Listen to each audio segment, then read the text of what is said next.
Zach has been recording his life on, what is it, Facebook Live, so you can kind of watch his life sort of unfolding.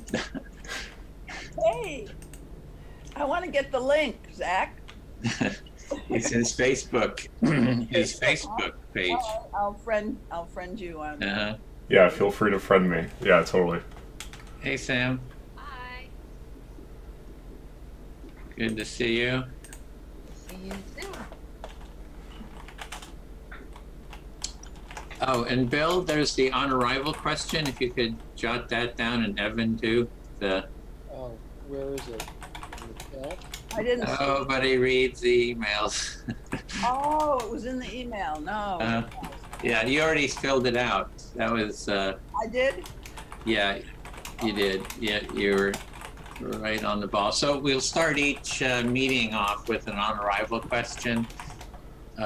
So if you can come a little early, fill it out, or fill it out beforehand when you get the link. I think Megan, writing on Megan. So I guess you guys can fill that out before we get started.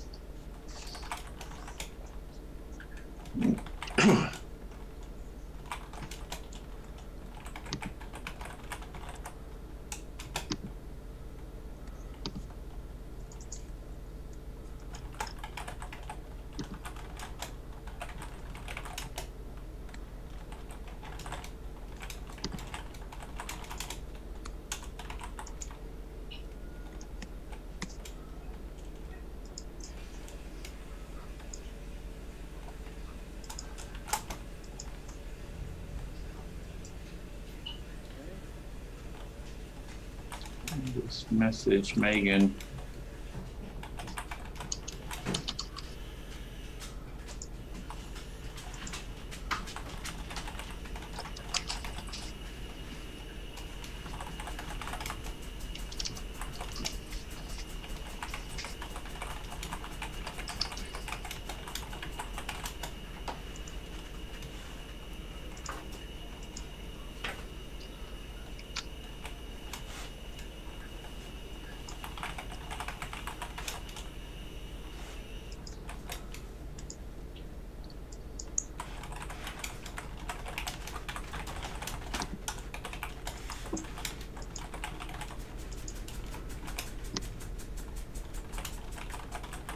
Yes.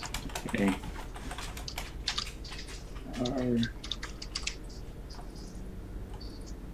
Here.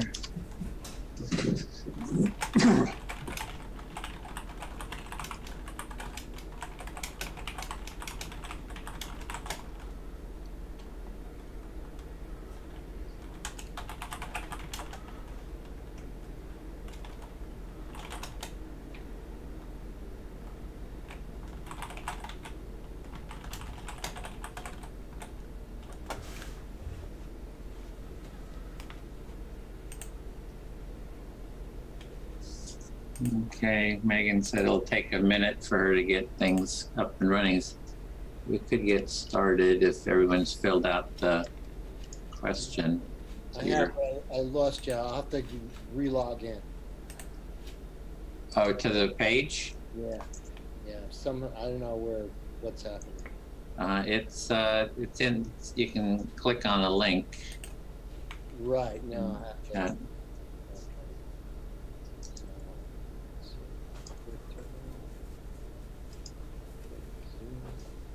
Oh, here we are. Now I'm back. All right. Okay.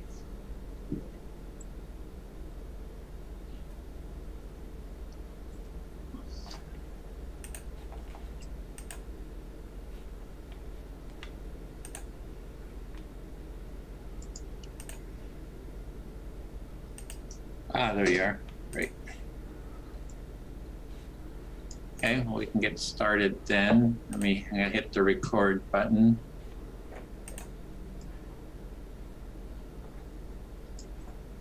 And there we go. Okay, we're recording now, and so thanks everyone for joining us for this training. I'm gonna share the screen and show some slides. We got slides for this training. So let's see, session 1.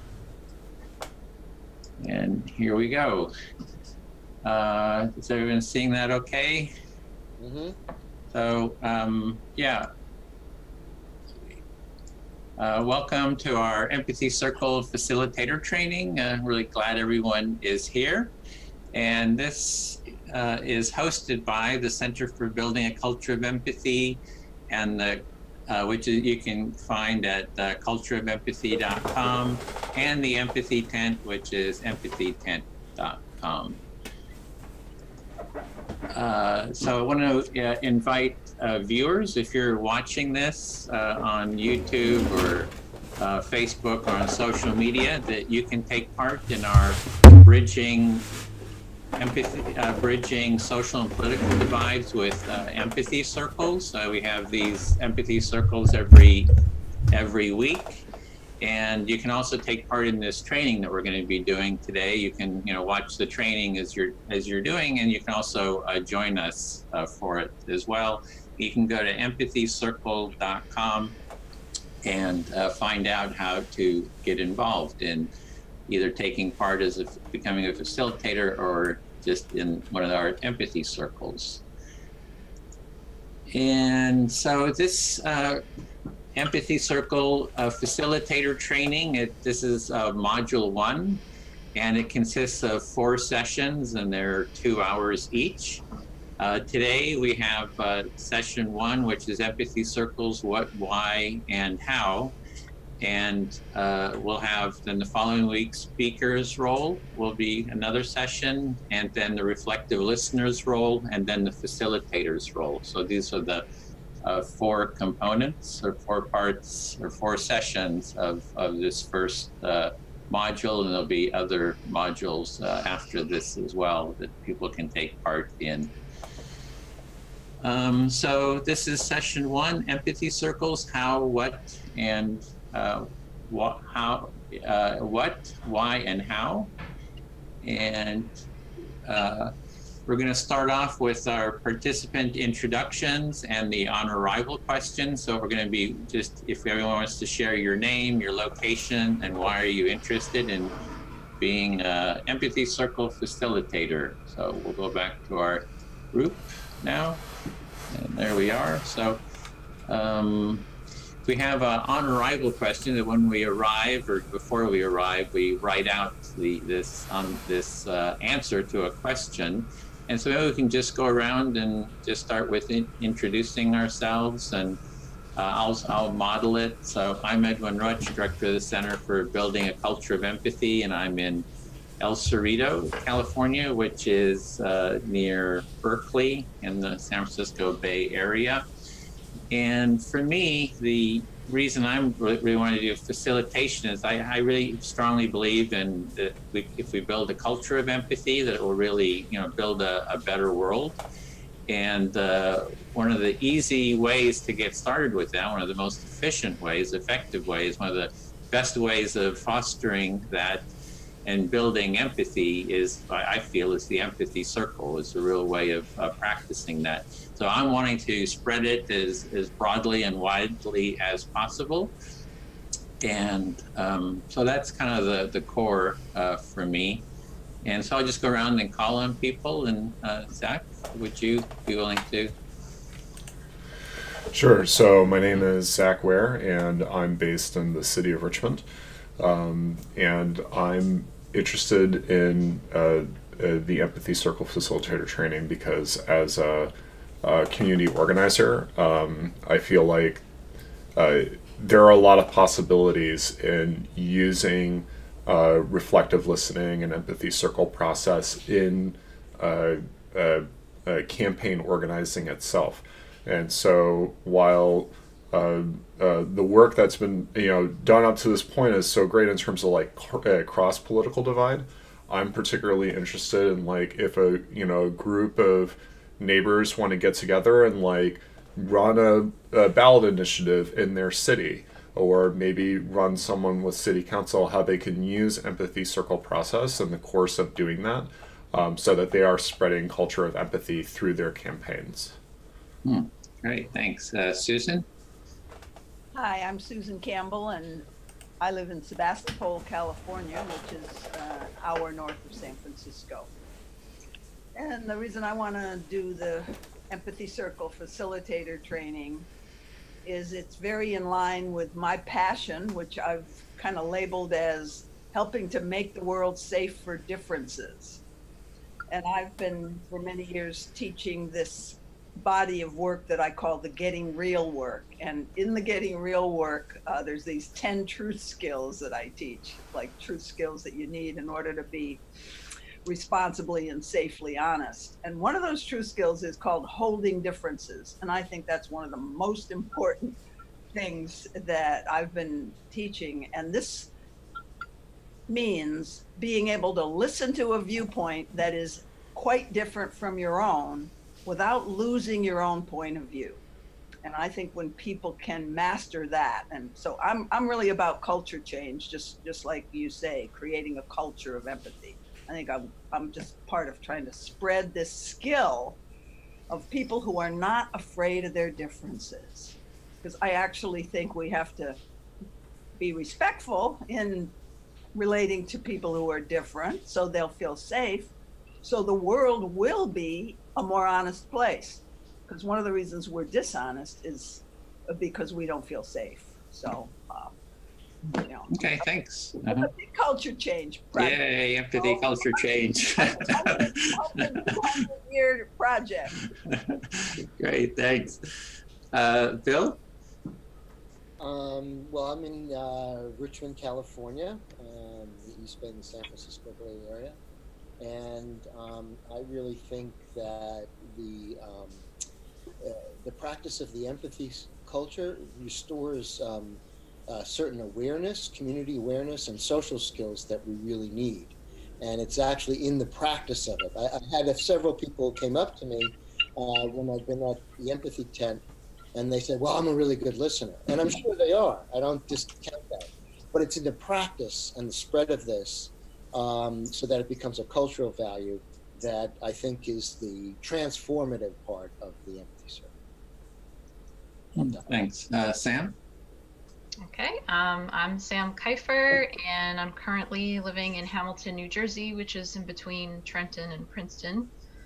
And I just began a career in school social work, and I've always been interested in bringing social and emotional learning to our schools, because I think education is such a key place to begin to build and create a new culture by teaching important skills such as empathy and communication to our children.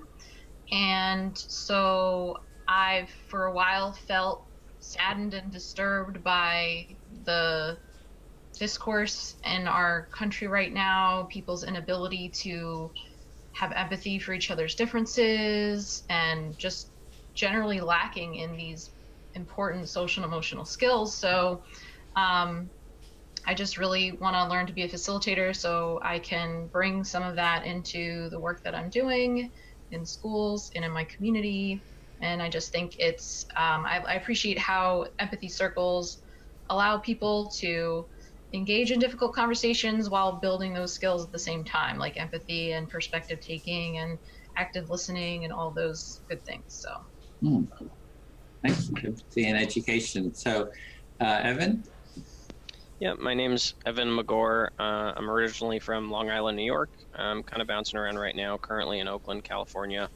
And I really want to do this training because I'd really just like to contribute towards building a culture of empathy in any way I can, really. And I found that the empathy circle process specifically is a great, simple way for anyone to start learning about these skills or just practicing. Just anyone can do it. So I think it's a great way, and I just want to keep doing it, keep spreading the process and see it grow. Okay, thanks. Megan? So there's sort of, I wrote in mine, like, I could say it in like a positive way, but I feel like what's really true for me is that trying to do this is like an act of self-preservation. Like, I see that our society seems to be heading towards kind of more and more like tribalism, feudalism, risk of violence, and that trying to help de-escalate that. And also that, yeah, just connecting with people, and it doesn't feel good to be isolated. And I think that if we don't have the skills to somehow connect with people despite differences, including ideological ones, we just become more and more isolated. And that doesn't feel good. But a lot of it is about kind of like I do like love people in a certain way, like humans, and want us to thrive, but it's also like a selfish self-preservation. Like, I don't want our society to just descend into like violence. I want things to like be okay. I want my cat to be okay. I want to, you know, not have to be like fighting for my life and have to not be able to take care of my cat. So it might sound a little like over the top, but it feels pretty real to me. Okay, thank you. Jyoti, you're muted. Just why you're interested in empathy circle facilitation? I want to be safe. I just want to respond to hostile neighbors and miscellaneous hostile people that seem to be everywhere around me. So if I can get enough empathy and be connected enough, maybe I'll be stronger and more capable to give it on the spur of the moment. Okay, well, thank you, everyone. And this is the second version of this training, so we're still developing it, and hopefully you'll all become co-designers of it, so you can think about as we go along, like how we can improve it and how we can add to it. And we've just go back to our slide deck. And so here we go, overview of today's session.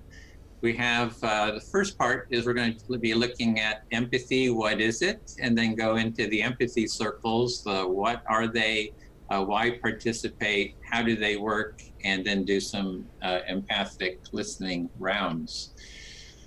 So to get started, we have this question of what is empathy? So this is a big topic. Everybody's sort of disagreeing on what it means, and there's a lot of confusion, especially in the political world. So I wanted to start off with this question by Jeff Sessions, who at that time was senator, and there was a big debate actually about empathy and the role of empathy in justice system. And Jeff Sessions was raising his concerns. And so it's, I hope this is, let me just stop the sharing to double check that I'm sharing the audio. Yeah, we're good. There we go. Okay, so here we go. And anyway, what is empathy?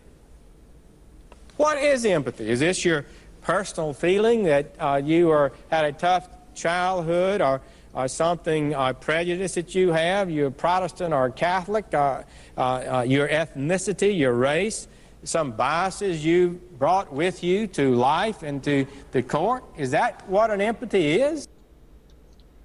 Yeah, so you can see there's even in the Congress and the political world, there's a lot of kind of question about what is empathy, what does it mean? So we want to, because there's a lot of definitions of it, we want to start with how we're using the word.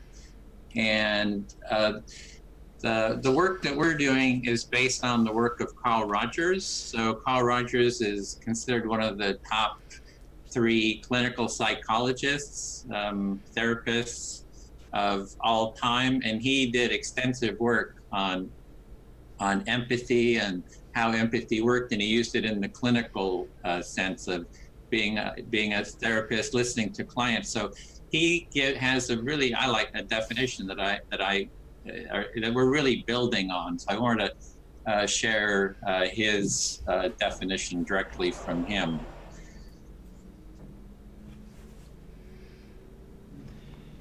So with that conceptual background, I'd like to attempt a description of empathy which would seem satisfactory to me today.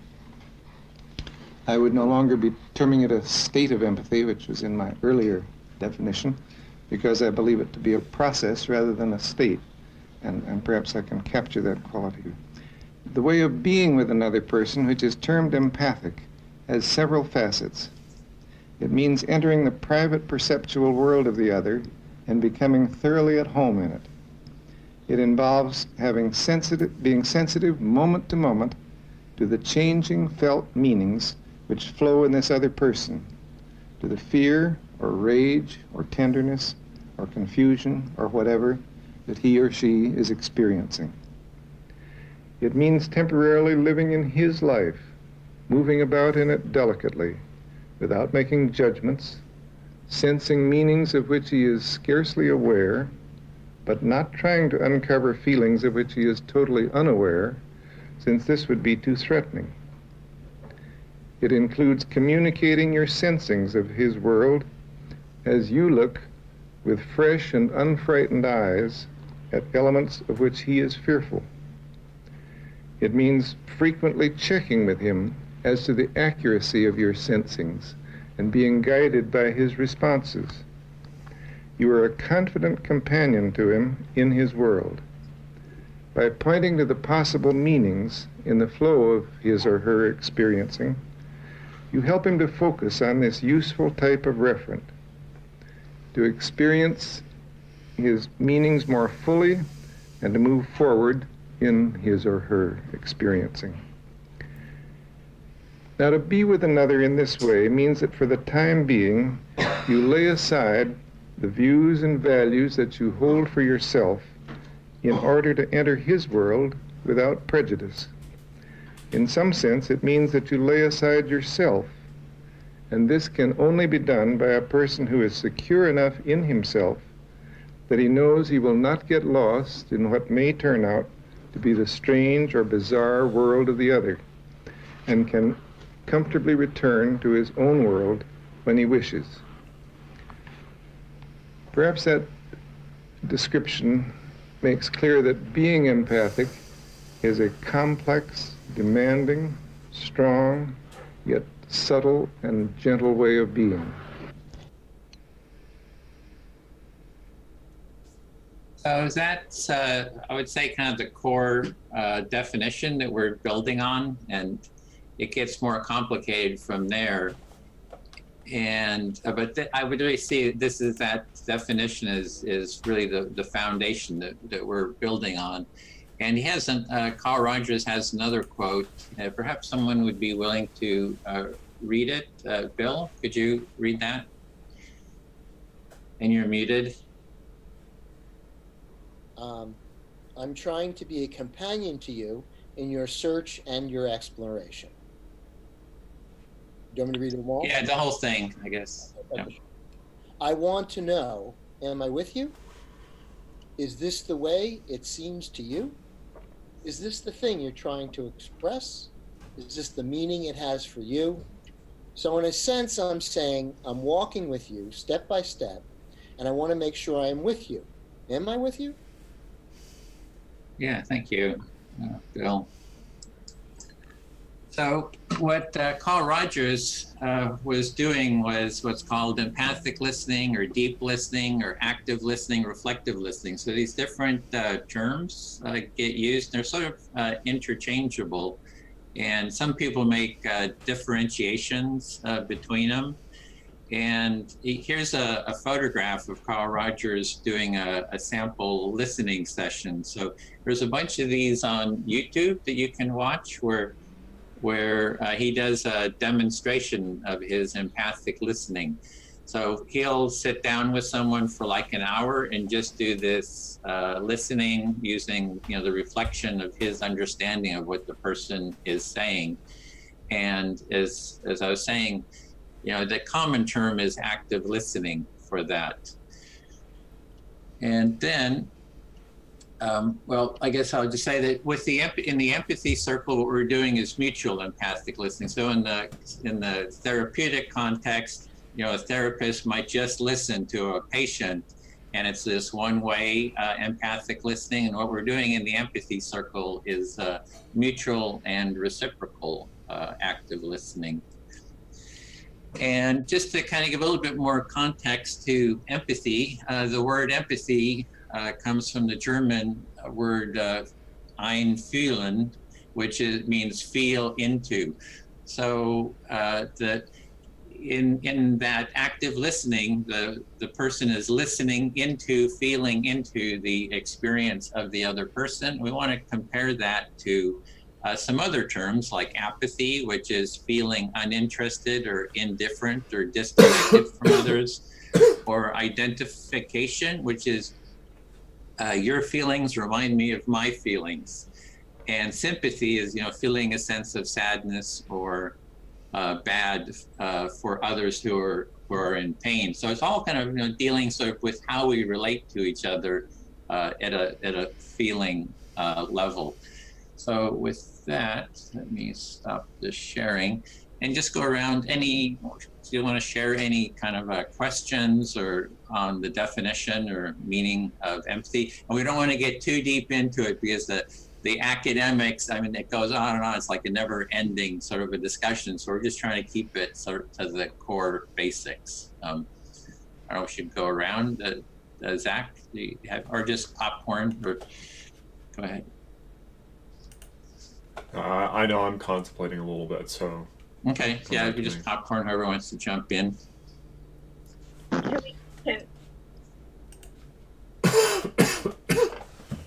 Sorry, was that somebody? I guess. Can we get like a printout of this with your slides? Yeah, there's the slides are online, so you can link to them from our project page. And I would also mention that video from Carl Rogers. He did a paper called Empathic and Unappreciated Way of Being. And it's a longer extended discussion of empathy. And it's I think it's one of the really foundational papers. And it's also recorded, so he has an audio recording of it, the paper as well as the recording of it. And you can find that on the cultureofempathy.com website. Just do a search on Carl Rogers or look it up on YouTube. So I'd really recommend that to everyone. So I have a question.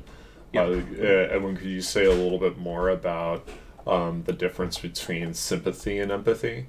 And I imagine just from the basis of the slide, it sounded like the description of sympathy being you're feeling bad for someone or feeling in pain for them, which may not even necessarily be their experience that they're sharing with you. And so is that maybe like where empathy becomes sympathy in that case? Yeah, so you could be listening to someone and they're in pain, so you're starting with empathy, but then you hear their pain and it shifts like, oh, I feel so sad about you being in pain. So the attention kind of shifts from the attention and the following of the experience of the other from that accompanying the other person on their journey, which we do in the empathy circle, right? It's like your 5 minutes or whatever time to accompany you on your journey. And you could go into sympathy, and people do that, say, oh, I'm so sorry, about what's happening to you. You're kind of going into your own feeling and your own pain about their experience. And I've also noticed, we didn't mention it here, but sometimes sympathy has also a synchronization where, oh, you feel pain, I feel pain, you feel happy, I feel happy, sort of a synchronized. And that can also be like identification, but so it can get a bit more complicated until what the definition of sympathy is. But at the core, it's that you're feeling pain, and I feel sadness about your pain.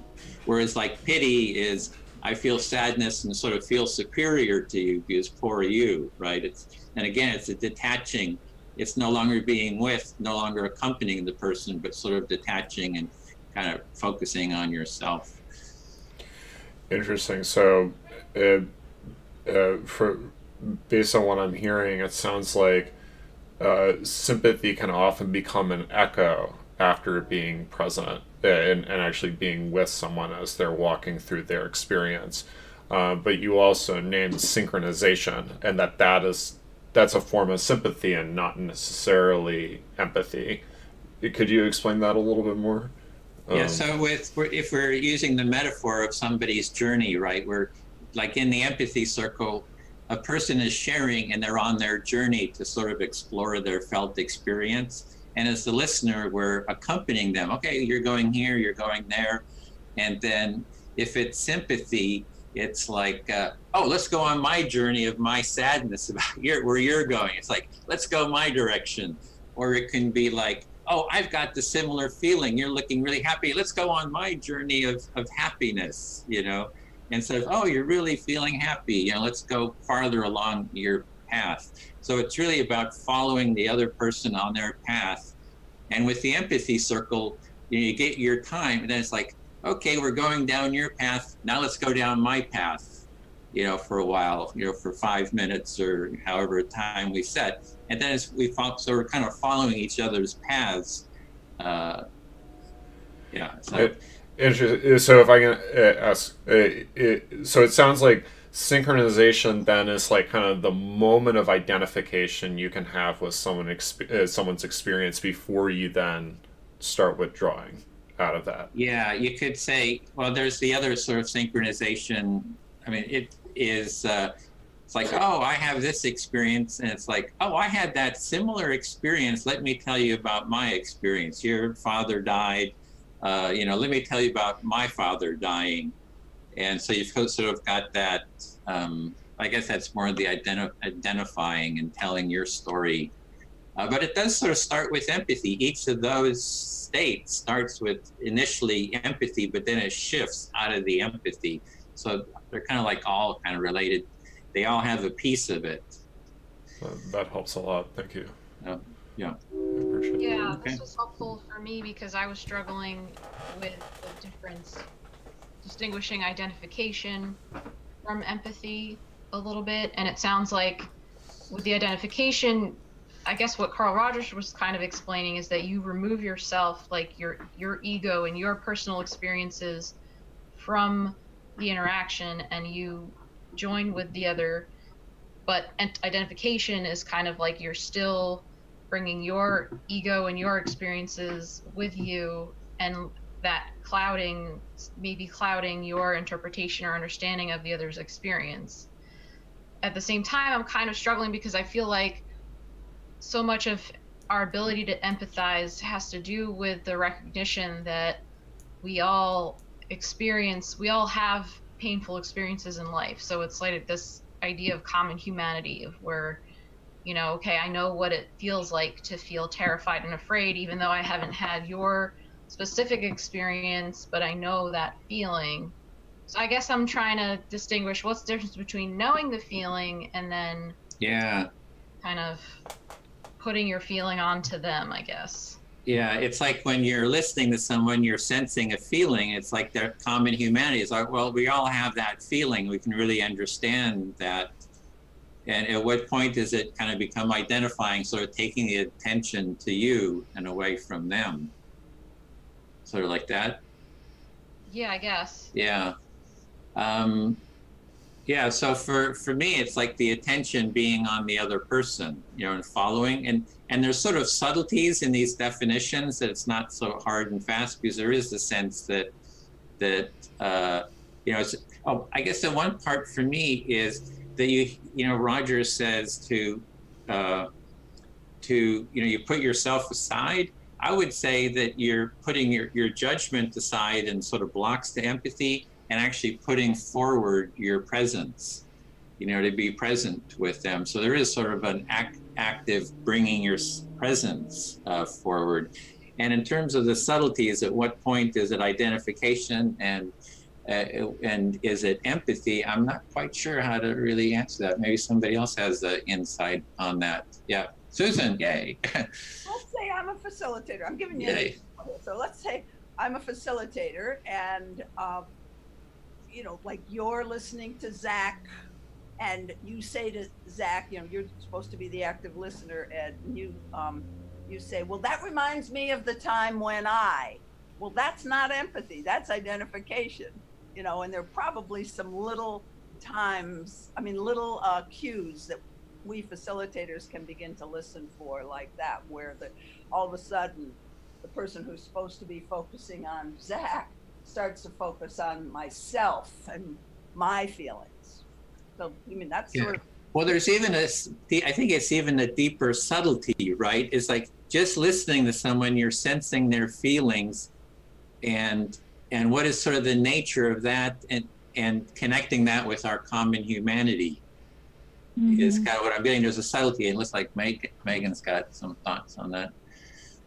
Yeah, I wanted to share that this is something that I noticed myself, because I get, you know, the on a growth level, like growth is like big and obvious, the difference between identification and empathy. But I also do find it easier to empathize with people when I can relate to the experience, like you're saying, the common humanity. Even when someone's telling me about, like if I'm in an empathy circle or not, and someone is telling me about their experience, I sometimes find it easier to reflect back if I've had a similar experience, and I might be able to paraphrase it using words that I would have described to talk about my own experience. And it's not like I'm saying I experienced this too, but I'm paraphrasing it using words that I, you know, maybe used at the time when I had a similar experience, but then that actually is giving the person a sense of being heard. And so, I mean, sometimes people say, oh, well, the difference between empathy and sympathy or identification is it doesn't matter if you've had a similar experience, because it's not about that. It's just about the common human feelings and needs from an NVC perspective, or whatever it may be. Like feelings and needs are universal, even if experiences aren't. But and I get that, but it also, I think sometimes it is easier to maybe connect with that universal human experience of the feelings and needs if the situation someone's talking about is something that I have maybe experienced too. Yeah, I've heard. Is there more? At the really subtle level, I think they maybe almost blend into each other, like a color spectrum. Like, it's not like there's a line. It's like the color spectrum or something. Yeah, because I've heard there's studies where if a person that's studied ballet sees someone who's doing ballet, they have a much more nuanced sensitivity to them. And I think that what you're saying about the blending in, it's not this hard, fast difference. That's a nice way. I really like that. The distinction that's helpful for me, though, is kind of thinking it as the focus remaining on the other person versus then putting it on you. I feel like with tapping into the feeling, there's some like focus that goes back onto you because you tap into a feeling that you know that's similar to their feeling. But then if your focus goes back onto them, it doesn't sort of remain in that identified place, and you bring your presence back to it. So I guess what's helpful for me now through discussing all this is just defining empathy as more of like a presence that you have with another person, where you draw on your own experiences and feelings, but you're bringing that back to the other person. Nice. Yeah. Susan? I think it might be, and I want your opinion, Edwin, might be something to be careful about if we bring in the assumption that if I haven't had that same experience or feeling, then I can't empathize with it. I know nobody said that. Mm-hmm. It's easier to empathize, yes, for sure, if I've had that experience. But I want to stretch myself to try to have empathy for people where I have not had that experience, where they may be at a different level of consciousness than I am. And to me, levels of consciousness about where people come from in their personal evolution is a force to be reckoned with on this planet right now. I've heard. That's a real pain in my heart when I say that. I've heard Carl Rogers say there's sort of a spectrum of human experience, and we all have that. So it is our ability to listen to others, even if, and understand and get a grasp of what they're experiencing, even if we haven't been in that experience ourselves. So I think there are some experiences that I couldn't possibly have because I was born at a different level. Mm-hmm. That's my experience of my life. Yeah. Jati? We all have we have the potential for all the experiences. Mm-hmm. But I don't think we all have them all. We haven't all had the exact same feelings, experiences. Yeah, Jati? I can see where it might be a challenge to bring your presence to some experiences, but there's something about just bringing your presence, even though it's an experience that you don't connect with very much, still has the power within it. And the other thing I've had a little flash on, a visual image about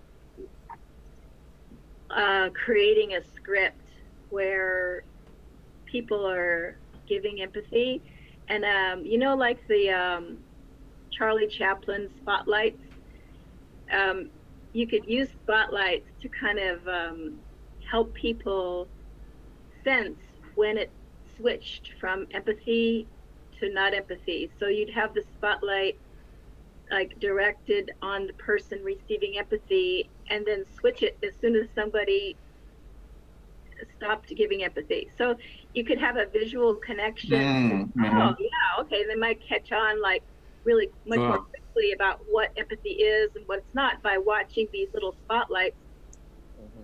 So it's a little animation we could create for the training is that your attention, your presence is sort of the spotlight on the other person. It may be half of the spotlight is on you, half is on them, and it's constantly shifting and changing to the level that it becomes totally on you. It's something.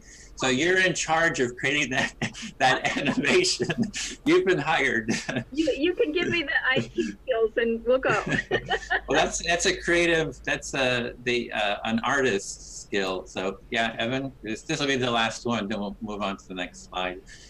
Yeah, I was just gonna say, like, I guess I feel that there might be some identification that's happening all the time that's just inescapable part of the human transaction, like, just in the way that you're saying as you're listening, right, and then that version of listening could be something else, a different tone, a different, you can sense things going on in people's bodies as they hear things, so I don't know, different people might prefer that or something else where, like, for example, I went to a therapist once and she had like this amazing poker face. She would not give me anything. No, like just sort of this poker face. I can't do it. But, and I didn't like it. I just couldn't get into it. But maybe, I don't know, which could be better in the long run, of course. But, there's always something going on. There's this human transaction. Yeah. So it's a rich topic. It's an ongoing sort of exploration. This is a lot of fun to share this together. To explore this, and let's move on to the next slide. And so we want to go into what is an empathy circle. So an empathy circle is a structured dialogue process based on mutual active listening. The process increases mutual understanding and connection by ensuring that each person is fully heard to their satisfaction. So we're moving from that sort of a client therapist, one directional empathy to a mutual empathy that, one person speaks, they speak to someone, they get a reflection, we follow their path, and then everybody gets a chance to be a leader in a sense, to explore, the world, nature. And we're trying to just hear how do other people sort of describe, you've all done an empathy circle. Like what is an empathy circle to you? Kind of a brief, we'd like to just go around and like, what is it to you? How would you sort of define it to others? Just taking turns being heard. I kind of liken it to a sorbet for the brain and the heart. Sorbet, okay.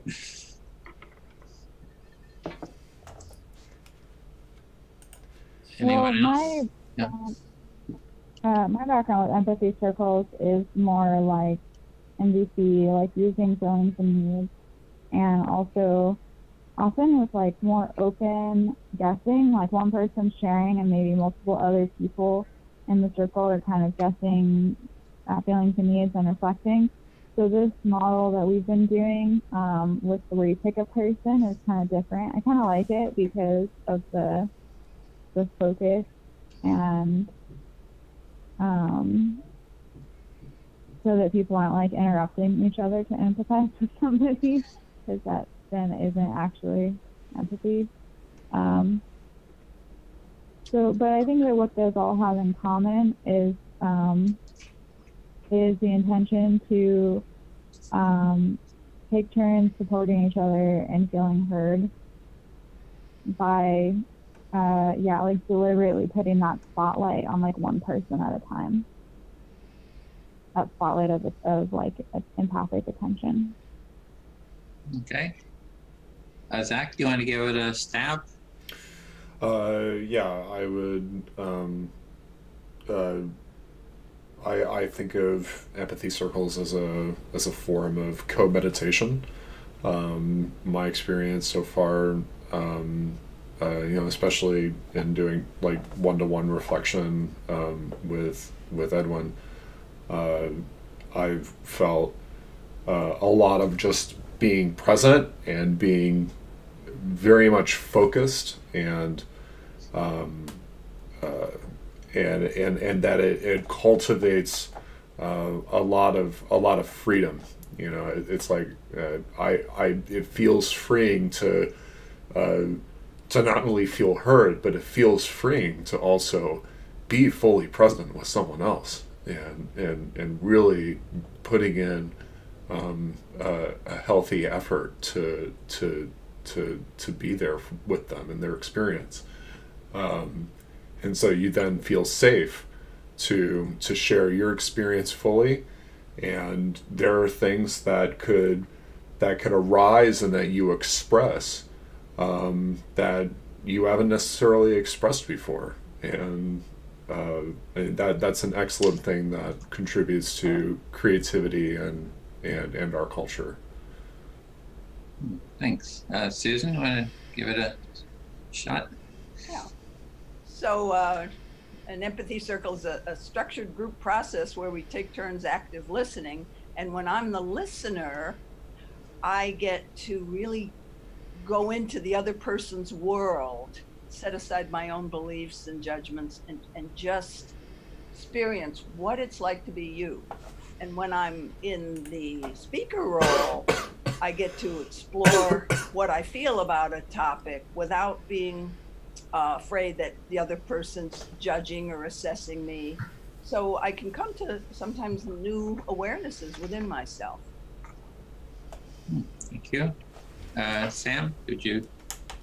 I like Zach's description of sort of like a mutual meditation. That's kind of how I'm coming to understand empathy more, and being in that state of presence as sort of a meditative state on some level. But the way I kind of describe an empathy circle is a way to sort of slow the conversation down so that we can really, in that process of listening and reflecting, really get clear on where do our meanings and interpretations of what they're saying begin and theirs end, and kind of like really sort through, because there's a lot of assumptions that get made in conversation that happens at a quick pace, and there's so many things, assumptions and meanings that run through people's minds, and so we lose contact with what the person's actually trying to say because we'll make our own assumptions. And so by slowing that conversation down and really going through the back and forth of the speaking and listening, it allows us to perceive and understand the other person more accurately. And it also allows us to speak more authentically as well, because there's that fear of being misperceived or judged or that kind of thing. So. Okay. Evan, did you? I can't remember who went now. Yeah, I gave a short description at the beginning. just people taking turns being heard. I think it's something that we don't get in society enough. It's not a normal part of society at all right now, and creating a place for that, I think, is really important.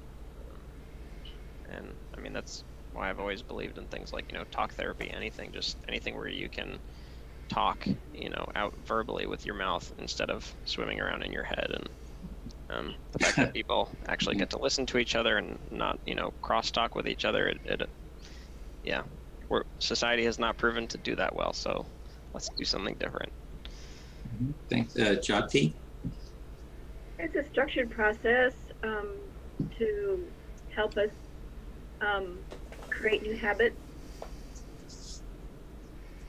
Okay, everybody had a chance?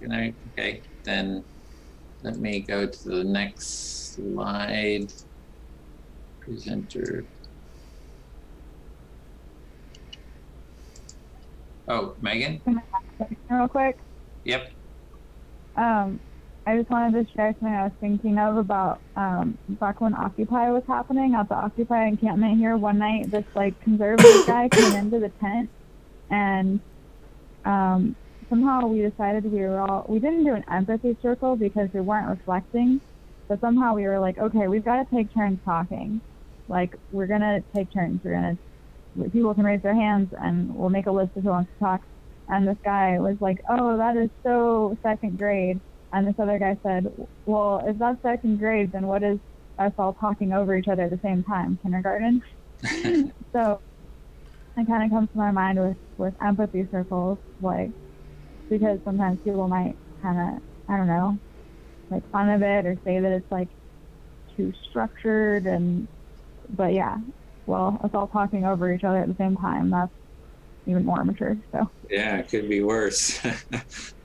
So okay, why participate in an empathy circle? So these are the benefits, and kind of overlapped with the description of what it was. So we just came up with 3 top ones, which is it feels good. It feels good to be listened to without being interrupted, and to be deeply and fully heard, and to hear someone else's. So it can be a positive experience, or it can feel good.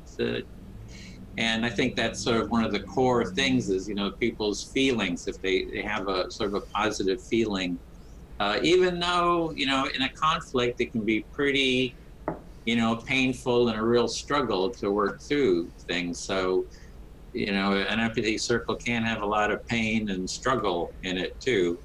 It supports connection, can build closer relationships. And one of the big ones I see is to build empathic skills. So you hear a lot of people talking about empathy, we need more empathy in the world.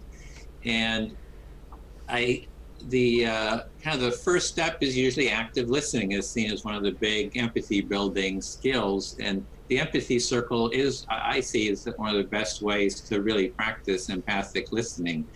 It came up about NVC and some other processes, and NVC was Marshall Rosenberg was actually a student of Carl Rogers. So he got a lot of his foundational ideas from Carl Rogers, as well as a lot of other processes started with that basic empathic listening. And so it has a lot of benefits. And as we've been doing the empathy circles, we've also been harvesting benefits. So we've got pages of, a lot of nuanced benefits. And another benefit I would say is just any benefit of empathy. If you go through the literature, there's tons of benefits for a more empathic society, empathic relationship. So with that, is there any more benefits you'd like to add on top of that before we move on? Just briefly, I just wanted to say it helps to address the fear of the other.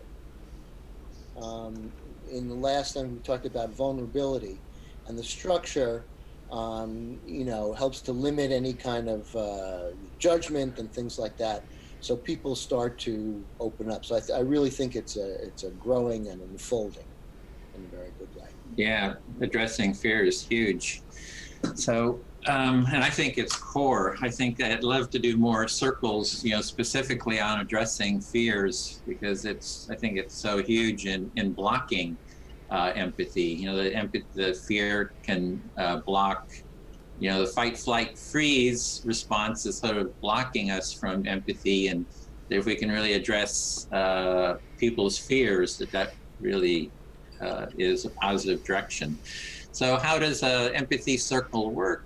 Everybody here has practiced it, so the basics process, but we have participants. Anyone can participate. We say, 2 to 6 people can take part. 4 people is ideal. I just find that one of the main benefits of the empathy circle is that you get a lot of time to share and speak. You get a lot of time to listen, and if it's a larger group, then you don't get as much time to be more so active. And then having 4 people, you get some variety of perspectives as well. So 4 or 5 people, there's no fixed amount there, and it can be done online and in person. We're doing this online. Topics, you can have a wide variety of topics. Can be the political topics, which we've been doing. It can be climate change, a neighborhood concern, or personal issues. So it's really just anything you want to talk about, a conflict. Anything can go into be discussed. Anything that people talk about can be discussed in an empathy circle. We have been sort of articulating different roles that people take in an empathy circle. So some of them is the organizer producer, which is organizing, producing a circle, which is it takes a lot of time to pull all the technology, the space, the people together. There's the facilitator. There's a cafe, actually the empathy cafe facilitator. There's a circle facilitator. There's co-facilitators. Within the circle, there's the speaker, the reflective listener, and the silent listeners. So these are just some roles that we're trying to flesh out. And the process is a structured dialogue process. So want to just sort of define what an empathy cafe is. So for larger groups, we want to divide into smaller groups so that there's more participation. Megan mentioned Occupy Wall Street. And this was actually one of the ideas for the empathy circle. It came to me after taking part in Occupy Wall Street in Berkeley. So in Occupy, we did like big talking circles. And it just felt kind of difficult because not everyone could speak a lot. It's like one person would speak for a long time, and you got the talking stick.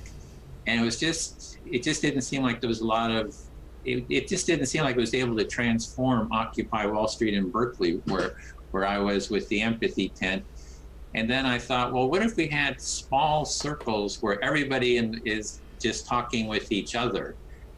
Using active listening, empathic listening. So it was after Occupy Wall Street that, I started seeing, well, how do we create, started thinking about the empathy circle as a process. So that is, if you've got, maybe 7, 8 to, 20, 30, 40 people, you can divide into smaller circles. And which is what we've been doing in the Empathy Cafe, online. And it's good to have a person who's a facilitator, is familiar with the process. You don't need a whole lot of experience to, just kind of keep everyone on track. But that's just another kind of an aspect is the Empathy Cafe. So and we have, as I was mentioning, different roles. And we've been, in the development of this, been working with Ingrid. And we have sort of different naming conventions that have been, I kind of like the word producer. She likes organizer. So we still need to, kind of work on some of these naming conventions. We've got the Empathy Circle facilitator, the Empathy Circle facilitator, co-facilitator participants. So just people who are participating, you know, don't have any other role, but every participant becomes a speaker, a reflective or active listener, and is also a silent listener. So maybe we can just go around. We had the question of which role do you like the least or most? Is there any kind of comments about that? Like, there's all these different roles, and I can actually start. The producing part is so much work. You know, to produce, to reach out, to schedule, to send announcements, to record. So that's a lot of work. I'd love to just do facilitation, you know, have all those kind of details sort of be done by someone else, but that's not the reality of it. So any other least, most enjoyable parts? Yeah, Susan. I like the listener role most because I don't have to think up anything that I'm going to say. I can just be receptive and say what I heard, although there is some effort to it, and I take it seriously, but somehow it's just more natural for me to be a listener than a speaker. Okay. I can say that I think, like Susan, I think my favorite role is reflective listening. That's I think that's what I benefit from really doing and being here, is learning reflective listening and learning how to function in more empathic ways and engaging with people. I think the role that I would least like, even though I haven't had this role yet, I think like being like an overall cafe facilitator, I think might be my least favorite. Just because I imagine like trying to make all these kind of different groups and being like that center of attention, like at the head of the room and stuff like that. Like I don't necessarily. There are some days where it feels good and fine. There are other days where it doesn't. And so, maybe that the unpredictability of that makes that role feel probably least desirable for me. Yeah, with the Empathy Cafe, we like to have a producer or organizer that can handle sort of the technical part, because it can be too much. I found just holding the whole thing yourself with an Empathy Cafe. Yeah, I think doing the pre-work I like and I'm good with. But yeah, I imagine like that cafe facilitator, like on the day, like, okay, now we're all doing this and now we're all introducing the whole thing to everybody. Yeah, I don't know. I could have an off day and not one do that yeah. And yeah. So okay, so we take one or two more. Yeah, I don't mind being like the cafe facilitator and sort of speaking to a large group of people and introducing the topic and everything. I think the production stuff I struggle with as well, which is weird for me because I'm trying to figure out why, but I feel like with things in the past that I've done, it wasn't a problem, but I think it was because I designed the process myself. So if I design my own process, then it doesn't feel overwhelming to me. So I don't know, there's something there I'm still processing. But yeah, and then, listening and being listened to are both great. They're like apples and oranges to me. It's practicing different things, which I both love. The Circle Facilitator, is that the name of one of the roles? Yeah, the Circle Facilitator, that's like a small group, 4, 5, 6 people, facilitating that. I've enjoyed that role because I find people learning the process often forget how to stay focused, and bringing them back to the process over and over again, I can see them start to get it, and that's very exciting to me.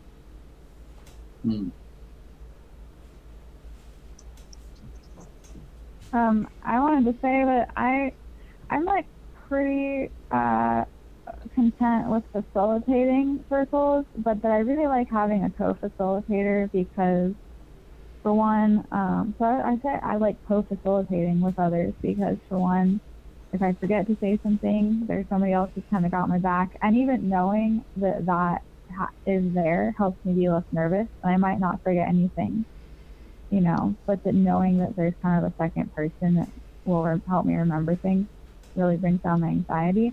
The other thing is if people kind of aren't following the process, it's nice to have two people to kind of step in and kind of bring them back to the structure so that it's not like the one facilitator that's like being the hard ass or whatever, being the bad guy, making people follow the rules. It's nice to spread out. And then it's like culture norming too. If there's more than one person that's like, okay, this is how we do it, just reflect instead of, I don't know, I've facilitated empathy circles before where there was like a mutiny about how we would, like what structure we would use. And I was only facilitator. And it was, yeah, kind of weird. I feel like I had a slightly similar thing. Sam, Yeah, I don't have much to add. I think I agree with Megan. For me personally, having a co-facilitator just would help make the process more smooth and less anxiety provoking. And as far as what I most enjoy, I like aspects of being both the listener and the speaker and the silent listener too. So it's hard to really say which one I like the least or the most, but yeah, so with a co-facilitator, I would have loved to have had a co-facilitator here, so you're all being trained to be facilitators here, so we can kind of support each other. I think that's really important, that co-facilitation, and even in doing very contentious, sort of more moving towards mediations, it's really good to have a group to just have support with, to get to have pre-circles to be heard yourself, with your own struggles, with your own anxieties, just have someone to share that with. So yeah, it's great to have that co-facilitation. So the other slide we had here was, which I'm not going to show, is so the empathy circle process is a structured dialogue, process. And why do you think it's important to stay to the process? Like a lot of people, in the circle say, well, I just want to talk when I want to talk. It's like, well, I don't need this kind of structure. So does anyone have any sort of appreciation, I guess, of a structure, so, and your maybe experience of that? As I was saying, some people say, well, I just don't want this structure. It feels too structured to me. I want to be free to say what I want. And then, I'll say, well, if everybody's free, it just turns into a conflict. It's like the dialogues, the structure helps everyone sort of like create a sense of fairness and through turn taking, and that they each get heard to their satisfaction. So any thoughts on that? Well, I think being a special education teacher, structure creates the basis for agreement. That's the first kind of mutual listening you do. Here are the rules. We'll agree with these. They seem to be, fine. Maybe they're not perfect for you all the time, but they work, and they're inclusive. And I think when people do adhere to it, the process allows for individuality to flower in a really beautiful way. I've had that happen when facilitating this with my students, and sometimes, again, I'll just explain the importance of slowing the conversation down, and I'll acknowledge that it can be frustrating and you just want to, say your part and get on with the conversation. But I explain that part of why so many conflicts happen is because we have false misinterpretations of each other, and we're not understanding correctly. And so slowing the process down and making sure we're understanding each other is really vital to kind of being heard and understood. One thing I felt helpful to me, and also explained to others, is that when you're speaking to someone who's reflecting back to you, it's not only slowing you down, but but it's also continuously reminding you and keeping you connected with expressing yourself in a way that can be reflected back. And that, by extension, improves quality over quantity, which I think is a value that many people share and acknowledge as valid, and that, you know, we would rather have a high quality dialogue where we, you know, visit a few things than trying to drill through a bunch of stuff and then people don't feel satisfied at the end of it. Yeah, I just want to add to that. I'm sorry, Sam, if you weren't done talking. Did I interrupt you? No. Oh, okay. That just made me think of something else that I Right on. have added to it. It's just that about slowing down the process of communication so that you, as the communicator, can also see how the other person is understanding you, and if you are being perceived in a way that you want to be perceived, if they're getting the meaning from what you're trying to say the way that you intended. And so it helps you become a better communicator, not just a better listener. Mm.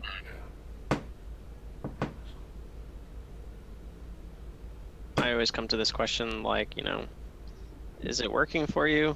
Then great, keep doing what you're doing.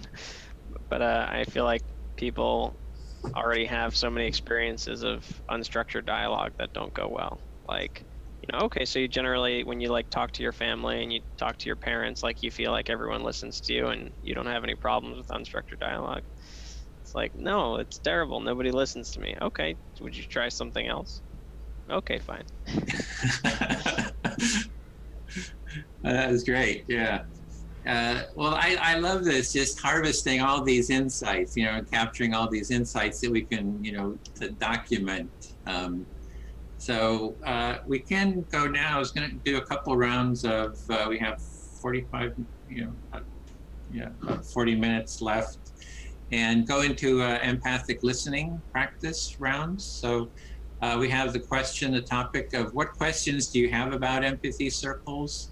And everyone's familiar with the process. You know, if someone wants to start, select who you're going to speak to. And the question is, what question do you have about empathy circles? You know, what would you like to know about the process? And anything else that's alive for you. If you have something else that's, you know, a burning issue. I'll actually start, and I'll speak to Bill. Okay. And we'll have 5 minutes maximum rounds. And I felt a little anxious when I got started, you know, with this. You know, it's like we haven't been through this whole process of this training. So I felt a little anxious, and just hearing all these insights and nuanced insights about the process and ideas for it. It's just, I'm just feeling really excited and sort of grateful for everyone being here. Okay. So at the beginning, you felt a little bit of anxious, a little bit of anxiety over the, you know, teaching the class, and but as you exposed to people's ideas and creativity, the anxiety is turning into excitement. Yeah, and that's what I'm really excited about, is being able to go into the depths, you know, go deeper and deeper into the structure and understanding and the benefits, what is, just going into the nature of the empathy circle to really flesh out and explore the nature of it. So I'm really excited. I just really enjoy, you know, all these insights. So yeah. So that this also is giving you an idea, even though you've been doing this for a long time, to experience the empathy circles in a deeper and a more fulsome way. Yeah, and my question is just, you know, how to really explain the empathy circle, you know, what it is, and really make it appealing and accessible for people. So that's kind of my main question that I'm sitting with. Right. So you're wondering how to describe the empathy circle process so that people can understand it, participate in it, and make it attractive to them. Yeah, and actually this training is part of it. It's an iterative process, so I'm really excited about this. I think this is one of the answers to that question. Right, so you feel that there's a solution in the process that we're engaging in here, and that's making progress towards resolving some of those issues. Yep, I feel fully heard. Thanks. Thank you. All right. Let's see. Susan?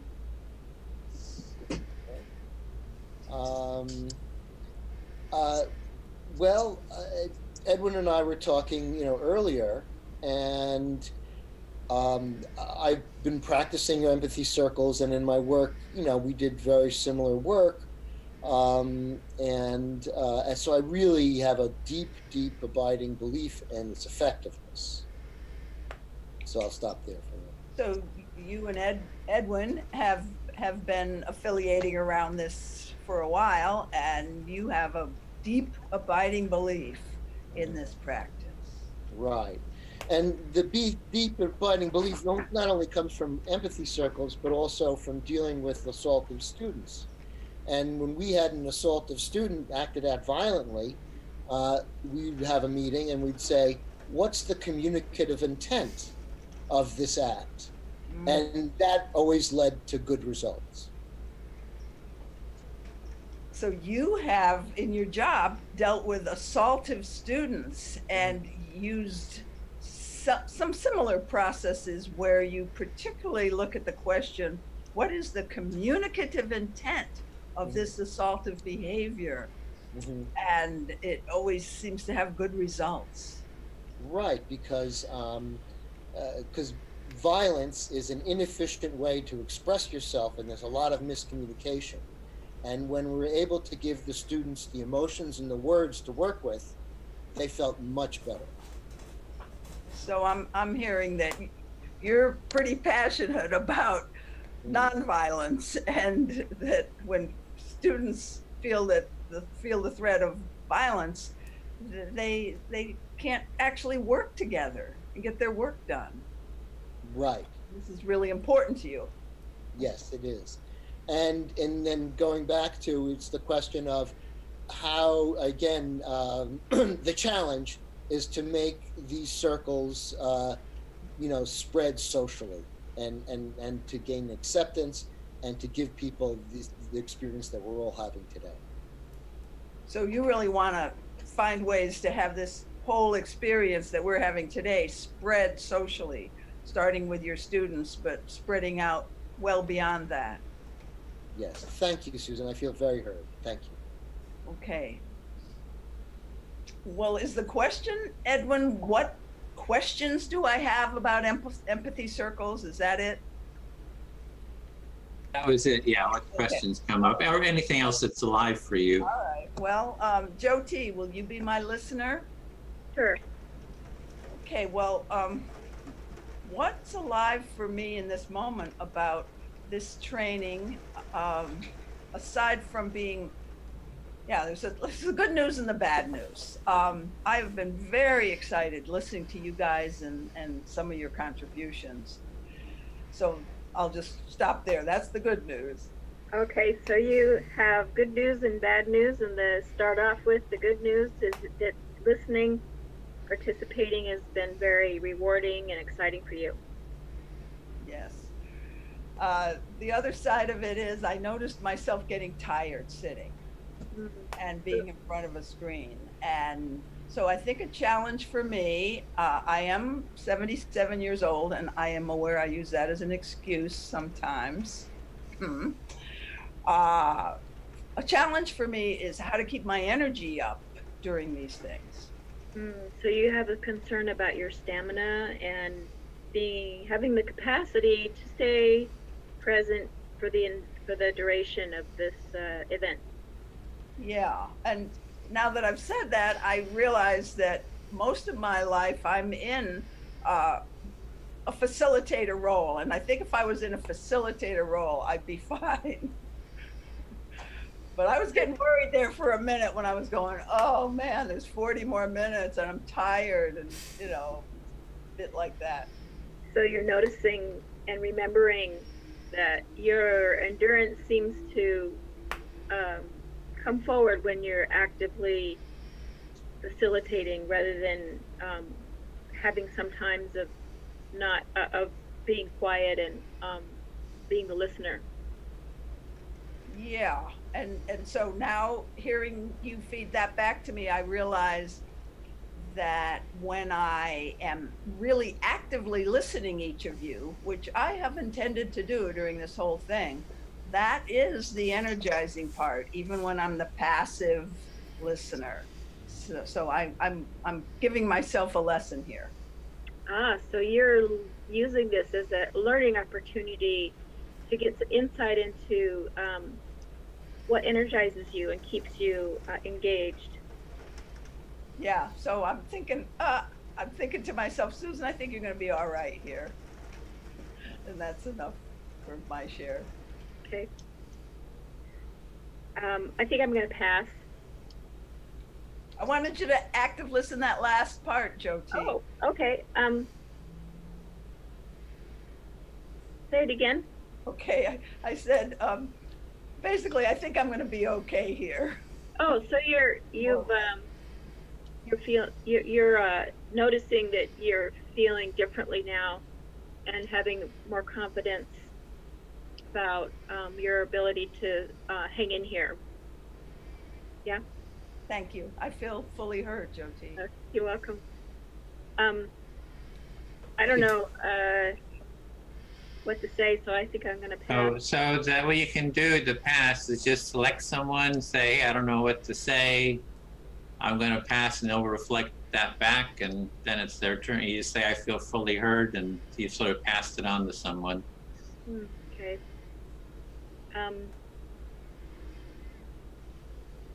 Zach, can you hear me? I'm going to say that I don't know what to say, and I want to pass it along to you. Okay, Jyoti, so I hear you saying, you don't know quite what to say right now, and you're going to pass it to me. Yes. Thank you. Let's see here. Evan, would you mind listening? Sure. Cool. So, I was feeling some of the same struggle that Susan was feeling about, just kind of energy levels and sitting here at the desk. And I have to remind myself that this desk actually can adjust and go higher, and I can stand here. And I didn't remember that today. Okay, so you're feeling similarly to Susan about not being sure about, being able to sustain the energy levels here. But then you just remember that you can adjust your desk and you could potentially stand, and that you had forgotten that today. Yeah, and I feel like probably my main question about empathy circles, and I've been contemplating this a lot over the past week, revolve around like setting the agenda of empathy circles, and if that's even necessarily the right word to use all the time, and how to frame questions for empathy circles, so they feel like they're questions that people will feel comfortable engaging with. Okay, so you're wondering about how to set the agenda or the framing of the empathy circles, or even the question, setting up a question, and you're wondering like what's the most effective way to sorry, can you repeat that last bit again? Yeah, to how to frame the questions appropriately so people will feel like they really want to participate in the circle. Okay, so to sort of encourage like people's excitement of wanting to get involved with it and with the question at hand. Yeah, because there could be questions that maybe they strike too deep for some people, or I imagine any question could impact different participants in the circle in different ways, and I'm just kind of still wondering about how to adapt with that, right? Because it almost seems like maybe an unavoidable problem to a certain degree, and things like maybe if you notice people not engaging as much, how to invite them back in, things like that I'm definitely wondering about a lot. Okay, so I'm hearing that maybe there's a worry there, like, for example, some topics might strike too deeply for some people, and then they might not want to participate. And, and then you brought up another example where people start to disengage, but then you're wondering how to get them back into it. Yeah, and one thing that feels alive for me is while substitute teaching this week, I had two different fourth grade classes, or there was a fourth grade class and a fifth grade class on 2 separate days that I subbed for, and these classes were particularly disrespectful. I felt like I gave a lot of warnings to the students, and they were, or some of the students. There are many students who were great, and they participated in the class, and on both of the days, I actually tried holding empathy circles with students who are willing to participate. I'll hold it right there if you want to reflect back. Sure.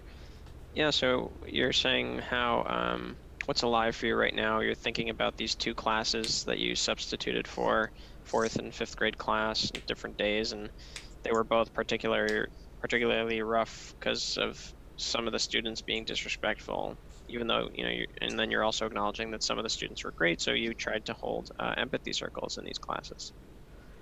Yeah, and on one of the days, I just kind of there was free time, and I just posed it as an open question to the class. Hey, would anybody be interested in trying an empathy circle? And 2 girls who were, I guess, they were actually the, I don't want to say the star students, but the teacher left behind in her notes, these are, the leading students who are really helpful, and the 2 of them said they wanted to participate in an empathy circle, and so the 3 of us sat at a table, and I explained reflective listening in a brief way, and I could tell that there was a bit of more than a bit of awkwardness, and I could even tell that these girls maybe felt a little intimidated because I was being really present as I was doing this, right? I'll hold it there. Yeah, so in one of the classes, you had this sort of free time, and you posed the question of who's interested in an empathy circle. So these 2 girls wanted to get involved, and you noted that these are kind of the 2 notables. They've often been noted for being kind of the leaders in the class, and you could sense this awkwardness when it started because maybe because it was just you were so present with them, and it was just so startling for them, or maybe they're not used to it. Yeah, it might have felt kind of an intense experience, and so I asked them if they wanted to do reflective listening with each other, and they said yes, and then they did reflective listening in Spanish for a few minutes, maybe 10 minutes before they went back to their free time. So you sort of recognized the awkwardness, and you're like, all right, why don't you guys do it with each other? And they did it for a few minutes back and forth in Spanish, and then sort of left it at that. Yeah, and I'll just share the second group. On the other day, there were 5 boys who in total who I asked to stay for recess. Because of their behavior in class, and I asked those boys while they were staying in recess if they wanted to learn about empathy circles. And first it started with 2 of the boys, and it was really encouraging and interesting to see how once 2 of the boys said yes and came into the circle of chairs I had set up in the room, the other boys wanted to participate too. They had a fear of missing out, I guess. and as we were getting into it and the speakers were moving, to the listeners, and it was cycling around in the way that we're doing now, there was a lot of like, I could feel a lot of like giggling and like positive energy, and like this is like a really silly thing to do right now, but it at the same time felt really contagious. And that gave me a lot of hope. Even though the boys they were like kind of like eking out their words, it like felt like such a new thing. They had the intensity of doing it. They could, the speakers, could barely even express themselves, but they did get reflected back, and it did feel like a success. Okay, cool. So you tried it in the other class, and you had these. You asked these 5 boys to stay in for recess because of their behavior, and you asked if they wanted to start doing this empathy circle, and 2 of them actually took initiative, and then it sort of was contagious, and the other boys joined in, and there was just sort of this like positive, giggly energy with, it's kind of a new experience for them, and also there's just this positive feeling out of doing it. As they're struggling to get words out, but they are getting reflected back and just sort of enjoying that experience. It sounds like it's hopeful. Thank you. I feel fully heard. Cool. Wow. So let's go to Sam and Megan haven't gone, right? Okay, so I'll go to Sam. All right, I'm listening. All right, so first thing I'll just get off my mind is that I'm feeling hopeful now after hearing that story. I'm so used to doing empathy circles with people that have done them, where it doesn't feel that like too strange to them, but there's this whole world of people that have never even done something like this, so there's a bit of hope in there for me. Okay, yeah, so in listening to Zak's story of doing empathy circles with people who are not familiar with the process gave you a little bit of hope and excitement about, introducing new people to it and that energy that can come from it. Yeah. So the question that I had on this topic is when I was in an empathy circle the other day, someone said, "Hey, Evan, why don't you try instead of just accurately reflecting with people, why don't you try guessing their feelings and needs?" So then I brought it up to Edwin, and he said like, "Yeah, that's something we can discuss in the facilitator training." Maybe I'll pause there. Okay, so you did an empathy circle recently where the idea was presented to you of, rather than just reflecting what somebody's saying, try to reflect the basic need or feeling that is being expressed, and you wanted to bring it up in the facilitator's training to talk about it. Yeah.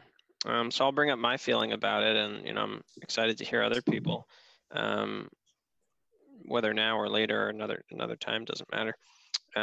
But my feeling is that, and I think actually Edwin was talking about this, is what can make these circles accessible to people. And I feel like since we have so many different people, different backgrounds, NVC people, non-NVC people, I think it just makes it more accessible just to keep it simple. And then also I feel like guessing feelings and needs, I just don't have a lot of experience with that so much, with that portion of NVC. I don't have a strong proclivity towards it. But I think it could also, by not keeping it simple, also we can run into bumps in the road, more bumps in the road potentially. Like today, for example, I think somebody was, kind of reflecting and guessing feelings a bit, and they weren't quite on spot, and I felt a little bit like, that's okay. I'll correct them, and I'll say, no, that's not what I'm feeling, but here's what I am saying. But I just kind of felt like we could do without that, like I would have been totally just happy with just an accurate reflection, no need to guess my feelings or needs or anything. Yeah, so you're just trying to work through this idea of guessing feelings and needs in an empathy circle, and you're inclined to kind of just keep it simple, which I'm perhaps assuming is that you're not, well, you're seeing the complexity that could be added when we try to guess the feelings and needs, and those guesses are not accurate. And it just seems like this extra step that, you know, is maybe taking away from the process a little bit for you. Yeah. I feel like what we're doing is like, it's like Honey Nut Cheerios. Everybody loves it. And then we're saying, well, why don't we add, you know, strawberries and bananas? Because, you know, it's sure it takes a little extra effort. You know, some people might not know how to cut it right yet, but like we can work through that. And it's like, for me, I'm just like Honey Nut Cheerios for everybody. Sounds good. Let's not mess with it. But I'm open to ideas. So whatever. That's just my current feeling. Yeah, so you like your Honey Nut Cheerios just as they are. Yeah.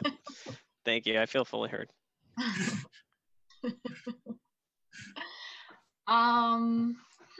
There's a lot to kind of reflect on at this point. I feel like, oh, sorry, I have to choose somebody. Megan.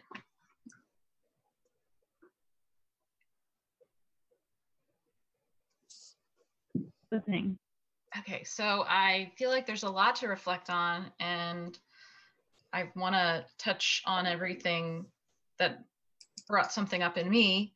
So the first thing is just also acknowledging others' feelings about stamina and you know, some of these longer, you know, online sessions that might be a challenge for me, but maybe will be different if I'm facilitating.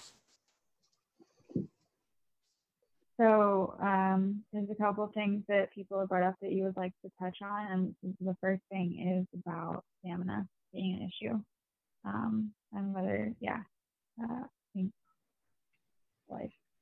And for me, it's like the time commitment. You know, I'm happy to help facilitate circles, and it's, you know, but it might be challenging for me. When I'm a participant, I feel like I could have it go on forever, but then the stamina, it's hard to go on any longer than the 2 hours. So that's just something I'm going to have to work out to find out what's going to work for me. So you're also wondering about the time commitment, because when you're participating, it feels good and like you want to keep doing it, but you're also not sure how it would work to set aside more than 2 hours. I'm not sure if you meant for each or for people in general. That's a lot of time. Right. I just mean kind of doing like more than one, facilitating more than one circle, you know, in a span of time. Like it would be a large. The facilitating more than one 2 hour circle and however long would be essentially a challenge because of the time commitment and the stamina. Mm-hmm.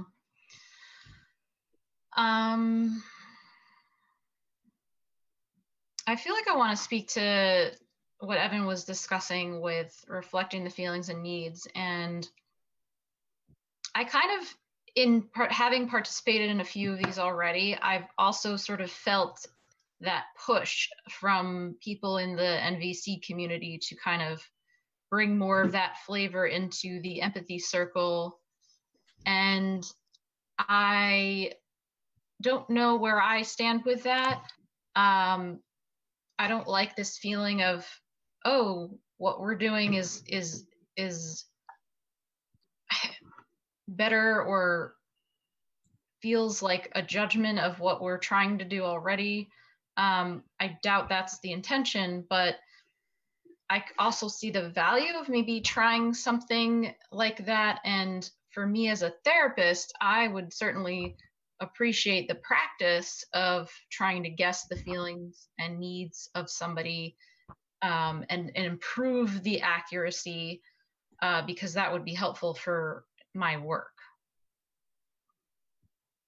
Okay.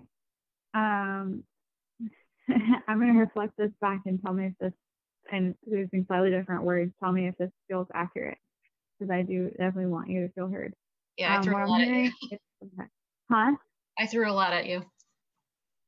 What I'm hearing is that you have also noticed there being a push from like some people with an NVC background for more inclusion of specific feelings and needs vocabulary in these circles.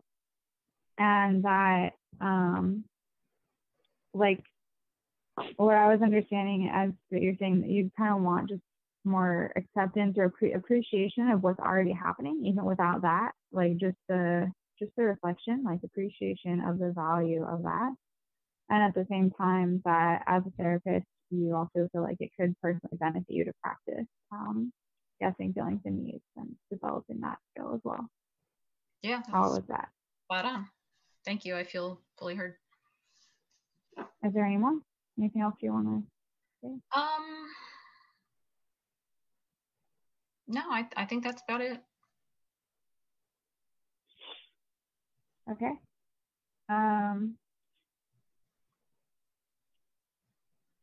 I will speak to that.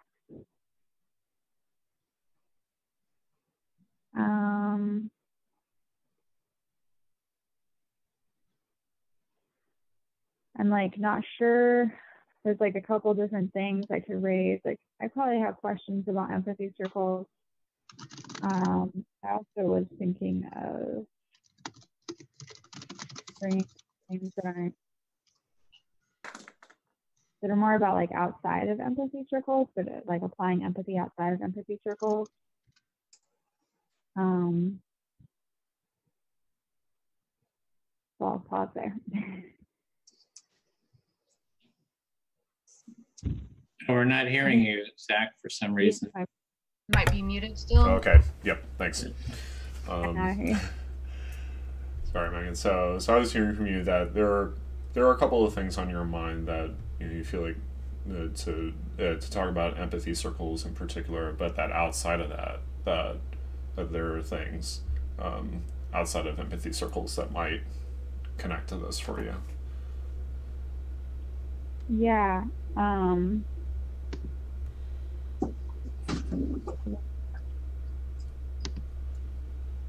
It's one thing to participate in an empathy circle where there is like this reciprocity of we're all taking turns listening to each other and there's time limit. But I'm nervous about trying to do this, especially with people who I see things really differently from politically without that structure. Like going to events like we're going to go to in a few weeks. And emphasizing with people in a more open-ended way.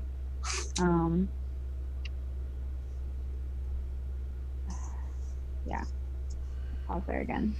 Yeah, so I'm hearing from you that you really value like the spirit of reciprocity that occurs in empathy circles, but that it may feel uncomfortable to interface with people who are like well outside of maybe your worldview, outside of that format, outside of reflective listening format. And I want to find a way to both promote the culture of empathy while also not overextending myself and kind of maintaining my own like boundaries for my own well-being about how much I'm kind of offering. I don't know, it's like there's two principles that seem contradictory, but I somehow like want to find a way to integrate them both because they're both important to me. One is like offering people grace and offering people listening that maybe they don't like deserve because they're not reciprocating it because it's transformative. And also like having boundaries and like not putting in too much energy to people who aren't going to like reciprocate the listening.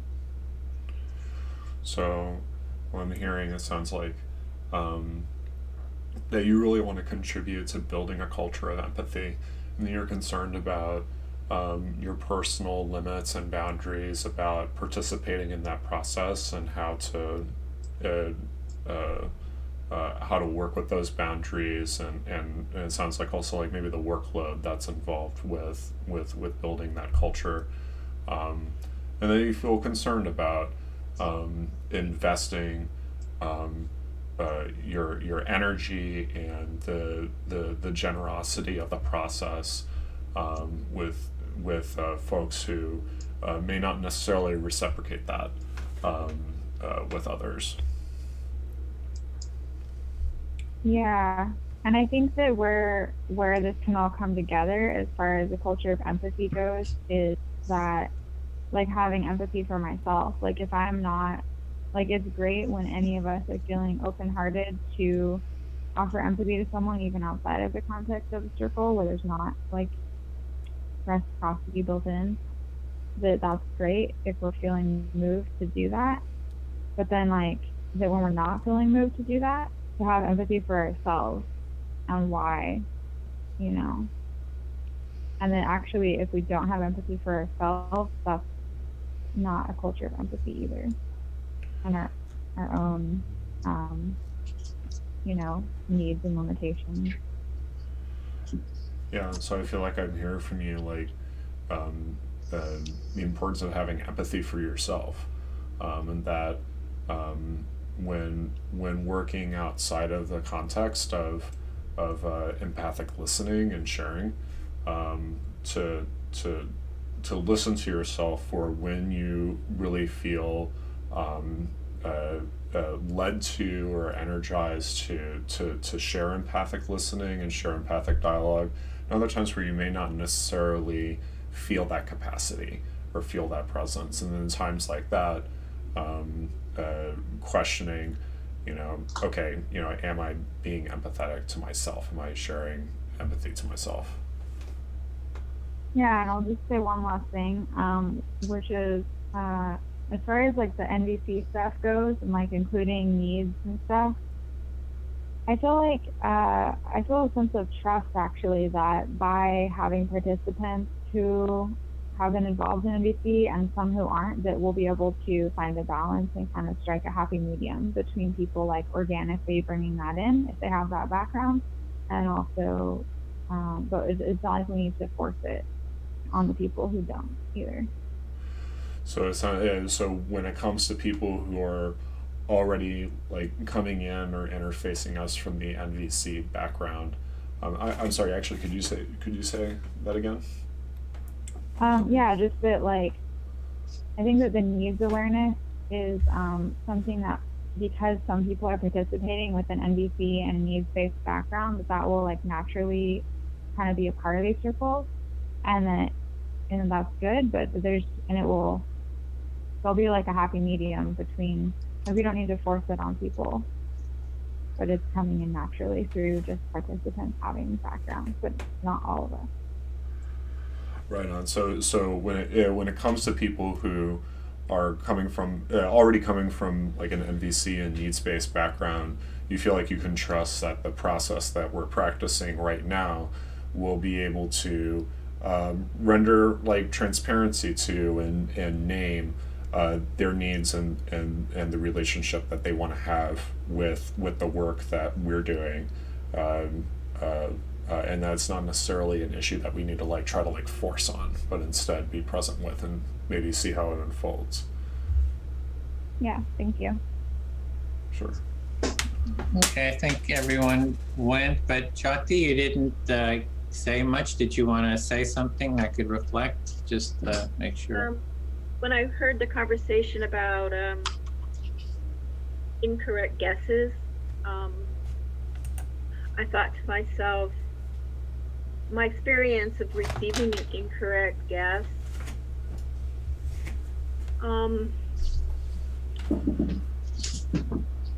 has usually turned out to be kind of a gift in the end, because I had the ability to clarify and refocus the person who was incorrectly guessing. So whether it's a correct guess or not, it doesn't really make that much difference to me, because if the intention is on the part of the person guessing is to hear me, then I have a chance to clarify, and so it really doesn't make any difference in the end. Okay, so what I'm hearing is in terms of people making a guess, needs or feelings guess for you, you find it positive and helpful, and you can clarify it if it's inaccurate, and that but you do find it actually helpful to. Yeah, I almost enjoy an incorrect guess because it tells me about what lens they're seeing me through, so I have an opportunity to refocus the lens. And Okay, so it's like giving you information about how the other person is seeing you, and it gives you an opportunity to sort of kind of see how they're seeing you and kind of redo the lens so that they see you more accurately. Yeah, it's like good information. Yeah, it is good information, and it's also like, oh, thanks for telling me what you're hearing. I'd like to try again. Would that be okay? So it's just fine by me. Yeah. Yeah, so it's fine by you. It's positive. So you just want to get that out.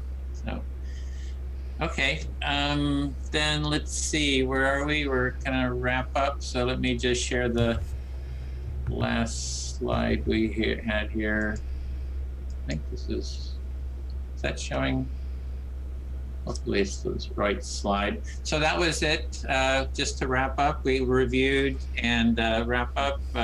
We looked at what was empathy, the empathy circles, what are they, why participate, how they work, and the empathic listening round that we did, just as sort of an introduction to the larger, topic of empathy.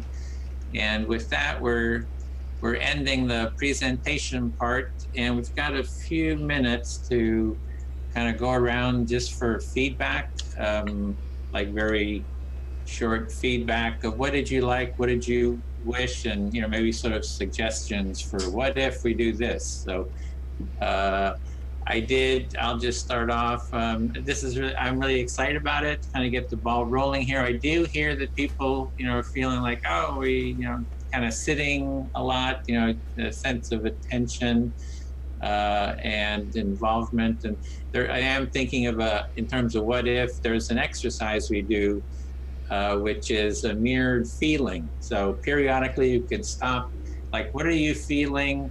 Like I'm, yay, and then you get a mirror from everybody. So we get kind of like a physical mirroring. So that's sort of a what if. What if we add that little exercise? And people really love it. We just haven't done it because I just thought for the political stuff, it's just too over the top for most people. But I think for this group, it might get us, kind of physically going. So with that, in our bodies, should we go around? Zach, do you want to check? Let's go around just for speed, kind of. Sure. So you said it was I like, I wish, and what if? What if? So I liked I definitely liked the YouTube videos that you picked between Jeff Sessions and the explanations on empathy.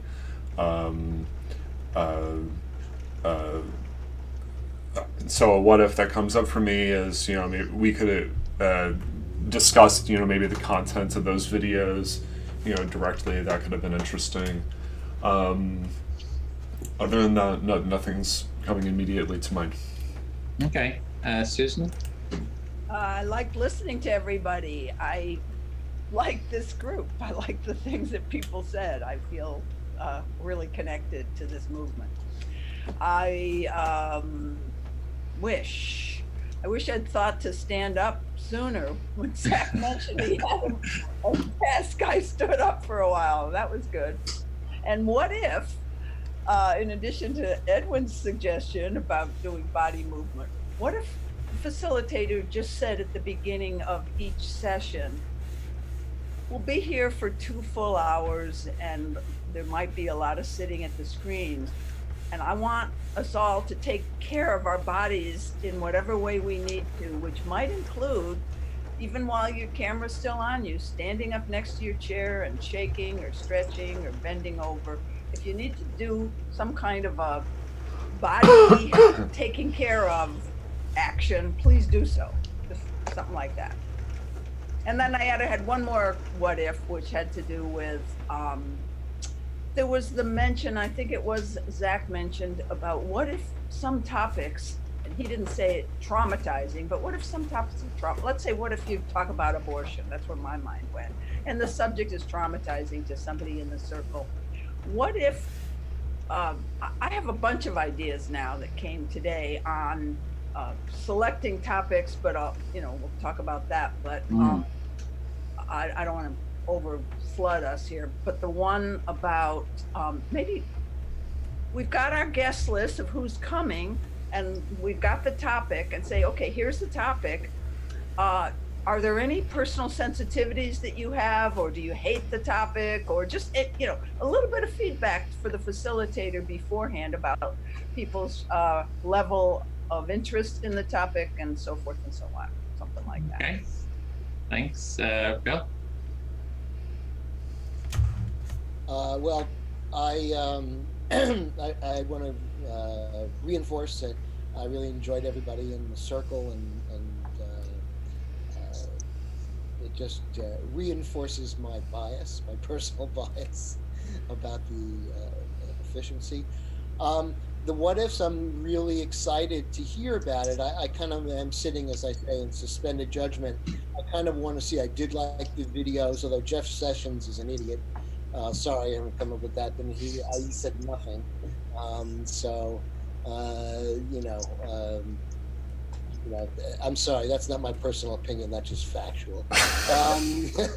And so, but I really enjoyed it, and I'm looking forward to kind of fleshing things out. That's really what I'm saying. I'm looking forward to getting into the experience more, and then you know, the what ifs, I think, will come from me then. Thank you all. Thank you. Okay, Sam. Did you say Megan? Sam.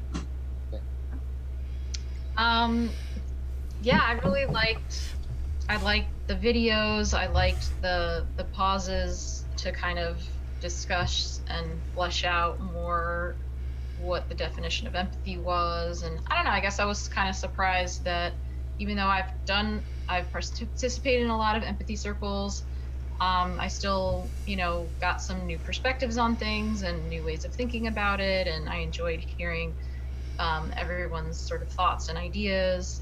And yeah, it's glad to be a part of this. And let's see, I like the ideas that people have come up with so far, like definitely kind of checking in on people's degree of sensitivity towards a topic, or giving permission to the participants to kind of move their body if they need to, and trying to just kind of work through some of those things. Another thought that I had was like, you know, or they could give some kind of like hand symbol of like, okay, I'm having like this, I need you to stop, like I'm having a big emotion right now and I need to kind of like pause and really like think about it, or something like that. If you are dealing with a really contentious topic and people's emotions may come up, and so they may need permission to kind of track those emotions and speak for them outside of the topic itself, and kind of move away from the topic and, okay, now let's focus on what's going on inside of you right now, inside of your body. So yeah, I don't know. Okay, thanks. Evans?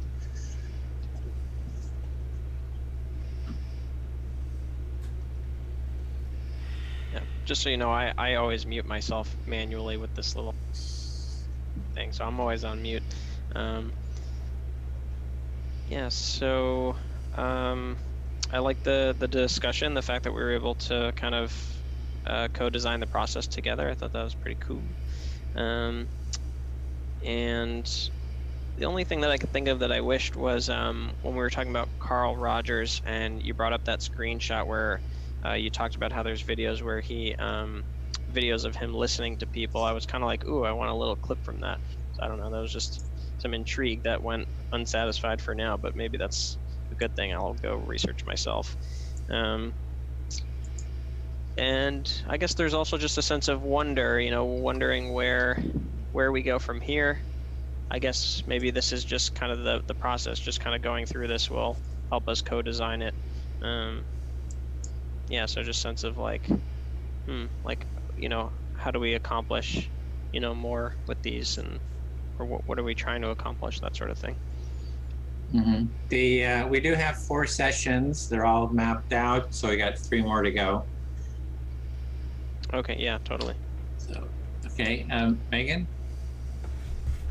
I actually really liked the video with Jeff Sessions. I don't think I've ever even looked at his face because I've heard his name so many times, and I don't always really know that much about individual members of Congress, even the famous ones, because I don't always give a lot of attention to things that I don't feel like I can do anything useful with, as far as national politics go.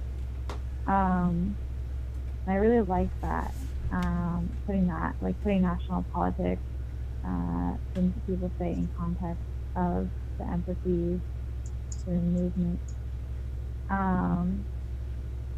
I wish, I'm not sure what I wish. I think I kind of would like to know what it would be like to have more like people with maybe less of a background on the left here, like current or present left. Like, it'd be interesting to see kind of what people who are more conservative on the right like to make of process and training. And that's something that I'm curious about, for recruiting more people to join the facilitator training who are oriented that way. I also have thoughts about kind of why that is, but I'll share them another time. Okay. And I'll put the link in. You'd asked Evan about Carl Rogers' video, so that is the link to the full paper and video. If you click on that, you can bookmark it. Jyoti? I celebrate Jeff Sessions kicking this off, and he is our right-wing person. So at the end of the session, it'd be nice to come back to him and give him some empathy, like role play it, like role play some empathy for him. And I mean, we could do it just as a round for, you know, each of us play it and then do it, or we could you know, create another little clip, you know, of people sitting in a circle and one person playing him. I would enjoy that. That'd be fun. Cool. Yeah, I'd enjoy that too. So, yeah. So that was it. I'll stop the recording, and we meet next week at the same time.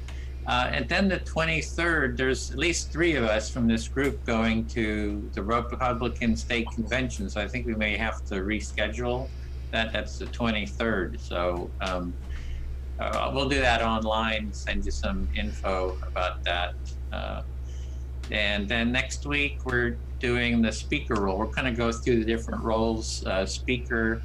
We'll kind of dig into what's the experience of being the speaker, and then kind of getting reflections and checking those reflections. And then the meeting after that will be the listener. What's the experience of being a listener, and go deeper into that, and et cetera. And we'll have one more after that. So thanks everyone for taking part. Really enjoyed it. And see you in the empathy circle or the training next week. Bye, Cool. everyone. Thanks. Bye, everyone.